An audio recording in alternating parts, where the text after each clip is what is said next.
చేసినాక దేవాలయం ఈ దేవాలయం పురాతన నుండి ఉన్నది సార్. ఇంతకుముందు మనము పాత దేవాలయం ఉంది. ఇది పోయిన సంవత్సరం కొత్తగా నిర్మించినాము. ఇది 5 ఏళ్ళు అయింది నిర్మించడానికి. అది కొత్తగా నిర్మించినాము. ప్రతిసారి వైశాఖ శ్రావణ శుద్ధ అమావాస్య నుండి పాడ్యమి నుంచి అమావాస్య వరకు ఒక నెల ప్రతిరోజు 5:30 గంటల నుంచి కాకడ హారతితో ప్రారంభమై 8:30కు మహామంగళారతి అవుతుంది సార్. తదనంతరం మళ్ళీ పున్నమికి రక్షాబంధను అవన్నీ గోకులాష్టమి అవన్నీ కార్యక్రమాలు ఉంటాయి.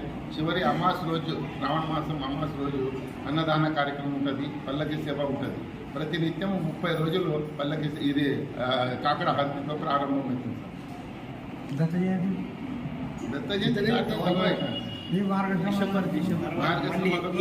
తర్వాత మళ్ళీ మార్గశిర మాసం పౌర్ణమి రోజు శ్రీ స్వామి దత్తాత్రేయ స్వామి జయంతి. ఆ రోజు కూడా ఈ విధంగానే ఉదయం 5:30 గంటలకు కాకడార్తితో ప్రారంభమై యథాప్రకారంగా బిల్వార్చన, పంచామృతాభిషేకము, పల్లకి సేవ, తర్వాత స్వామి యొక్క నామకరణ కార్యక్రమం కూడా జరుగుతుంది. ఆ రోజు కూడా అన్నదానం కూడా నిర్వహిస్తుంది.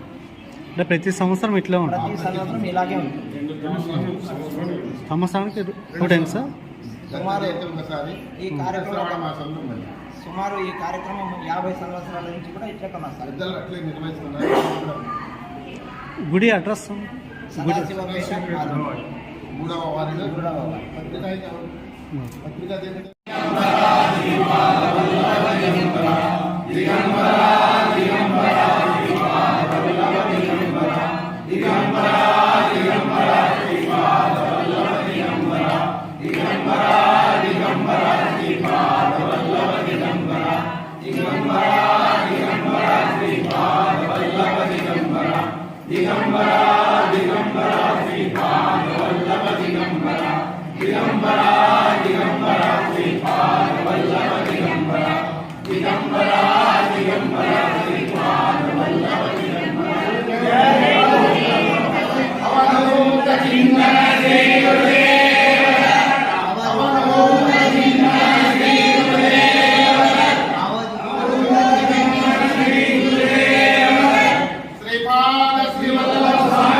నేను వచ్చినాను సార్.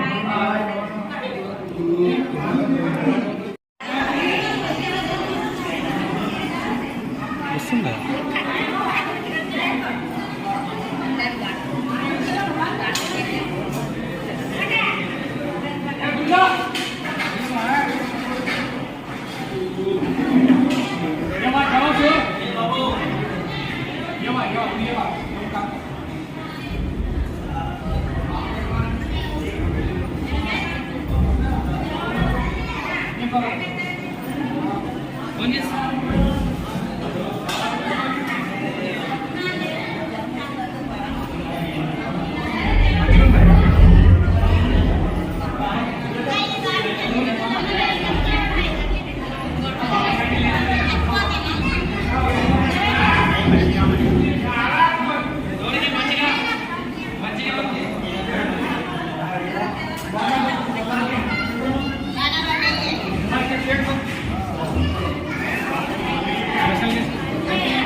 ఛానల్